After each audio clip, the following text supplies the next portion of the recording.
A memorial service for multi-award-winning songstress, Bulelwa Mkutu-kana, popularly known as Zahara, will be held today. Family, friends and the music fraternity will gather at the East London International Convention Centre to celebrate the musician's life. Her funeral will take place at the same venue tomorrow. The Loliwe hitmaker passed away last week at a private hospital in Johannesburg from liver complications. Zahara was admitted to hospital 2 weeks ago, but her health deteriorated and she was moved to ICU before becoming unresponsive. She was 36 at the time of her passing. Let's get an update now on how preparations are going from our reporter Siphosethu Booi. A very good morning to you, Siphosethu. We saw tributes streaming in as musicians, friends and family remembered Zahara in Johannesburg. I understand that that service will start in an hour's time. What's happening there?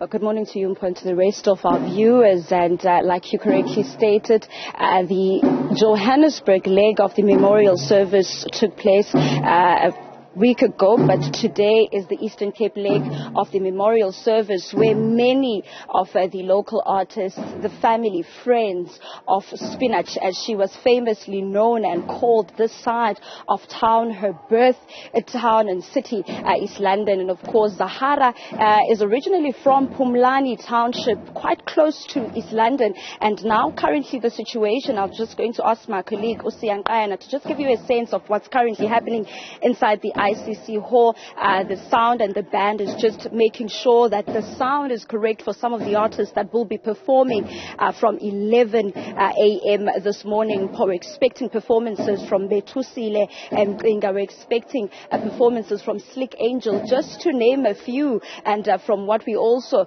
understand is that Zahara's uncle, has spoken about the fact that this is going to be a very difficult Christmas for the Mkutu-kana family, making mention of the fact that this was a time where Zahara would normally come home and spend time with her parents as well as her siblings. So this Christmas is going to be quite a depressing one without her.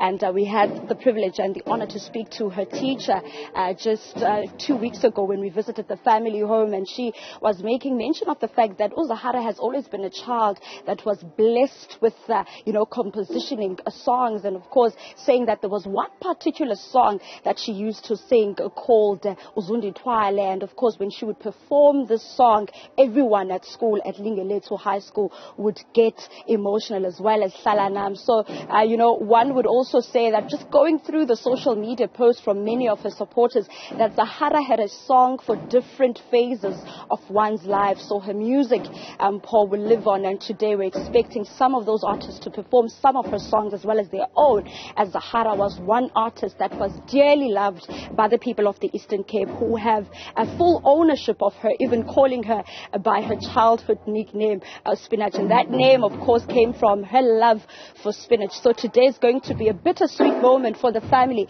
as well as the friends and, of course, the supporters of Zahara. Many of them also making mentioning of the fact that they can't miss this particular memorial service, because this is the last time they'll be able to sing Loliwe as combined supporters for the Mkutu-kana family. So all those proceedings are expected to start from 11 a.m. this morning. Very well, Siphosethu Booi. We will definitely take viewers to that venue come around 11 o'clock as matters get underway. Siphosethu Booi giving us a sense of the expectations and the plan ahead of the memorial service of Zahara in the Eastern Cape.